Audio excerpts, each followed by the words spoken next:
ရှင်ကျမနာမည်စုကြည်ဖြစ်ပါတယ်ရှင်ဒီခုနှစ်2020မှာဒုတိယအကြိမ်ဖြစ်မြန်မာနိုင်ငံမှာရှိတဲ့ကိုရီးယားတိုင်းကနေပြီးတော့ကျင်းပပြုလုပ်ပေးတဲ့ကိုရီးယားဟိတ်ချက်ပြိုင်ပွဲမှာကျမက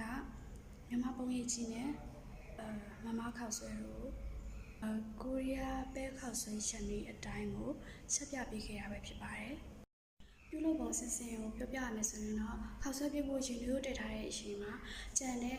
အသီးရွက်တို့အလှဖြတ်ထားမှာပဲဖြစ်ပါတယ်။ချက်သားကို4000တုံးလေးတုံးထားပြီးတော့စားစီနဲ့စီထည့်ပြီးတော့နေပြီးတော့ခဏထားပါမယ်။ပုံရိပ်ကြီးနှစ်ကိုပကံလုံးနဲ့ထည့်ထားပြီးတော့ကိုရီကိုလည်းနည်းနည်းဖြော်ထားပါမယ်။စက်တော်နီရဲ့မုံလာဦးအနီအဖြူရဲ့အာလူရဲ့ကို4000တုံးလေးတုံးပြီးတော့စင်စစ်ပြင်ဆင်ထားပါမယ်။စီစုလာတဲ့ခါကျလို့ရှိရင်စက်တော်နီထည့်ပါမယ်။စက်သားကိုထည့်ပါတဲ့အထီကိုမှုပေးပါမယ်။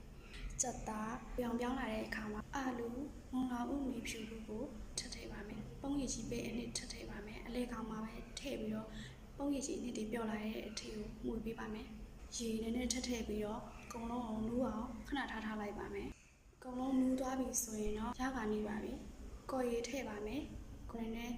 ပြစ်လာလို့ရှိရင်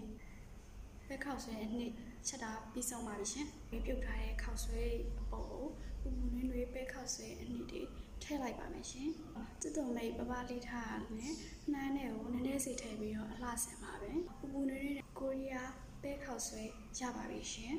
။ကျမတို့ပဲကိုရီးယားပဲခောက်ဆွဲကိုကိုယ်တိုင်လှုပ်ရှားရှင်တဲ့လူတွေနဲ့ကိုရီးယားပဲခောက်ဆွဲကိုကြိုက်တဲ့သူတွေအတွက်အလွယ်တကူရနိုင်တဲ့ညီမပုံရိပ်ကြီးနဲ့မမခောက်ဆွဲတွေနဲ့တွဲဖက်ပြီးတော့ပြုလုပ်ပေးခဲ့ရပဲဖြစ်ပါတယ်ရှင်